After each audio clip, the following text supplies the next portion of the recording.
আসসালামু আলাইকুম। আশা করি সবাই ভালো আছেন।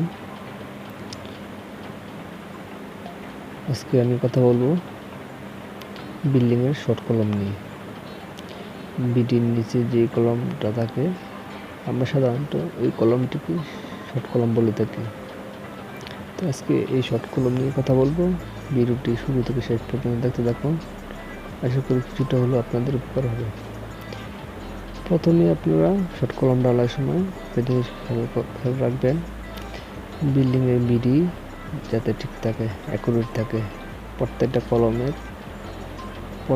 কলম আপনারা লেবেল করে নেবেন যাতে শর্ট কলমগুলো আপ ডাউন না হয়। এই জিনিসটা কিন্তু অনেক গুরুত্বপূর্ণ।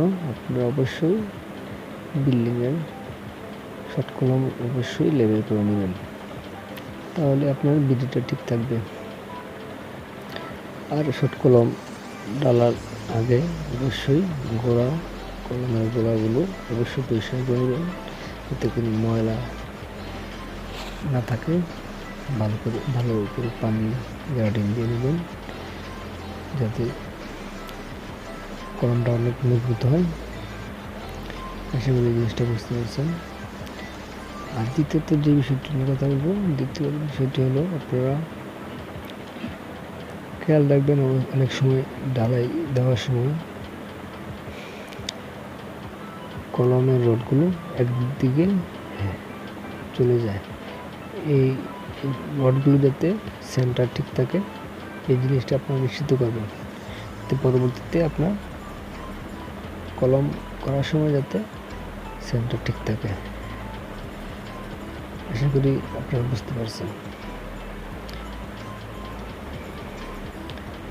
আর আপনারা এই শর্ট কলম খোলার সময় বা বিডি 10 ইঞ্চি কাঠ নিয়ে 5 ইঞ্চি কাঠ নিয়ে যাই দেন, অবশ্যই চেষ্টা করবেন বীজগুলোর মধ্যে যাতে বালু দেওয়া হয়। মাটি না দেওয়াটাই উত্তম। চেষ্টা করবেন বালু দিয়ে ভরাট করার জন্য, তাহলে আপনার বীজ সেগুলো কোনো সমস্যা হবে না। দেখতে পাচ্ছেন বিল্ডিংটি দোতলা ফাউন্ডেশনে নেওয়া। অবশ্য ভরাট বিল্ডিংটি অবশ্য বাড়ির মাঝখানে, সেই জন্য বীজগুলো গভীরতা কম করা হয়েছে। বাড়ির মাঝখানে মাটি অনেক ভালো মাটি, শক্ত মাটি, সেই জন্য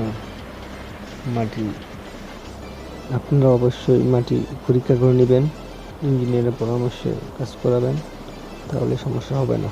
এই দেখতে পাচ্ছেন কলমগুলি ভাইব্রেটর করে আপনারা কলমের গোড়ায় মশলা পৌঁছে দেবেন। আশা করি আপনারা জিনিসটি বুঝতে পেরেছেন। ভিডিওটি ভালো লাগলে লাইক করুন, শেয়ার, অবশ্যই সাবস্ক্রাইব করে আমাদের পাশে থাকবেন। ধন্যবাদ সবাইকে।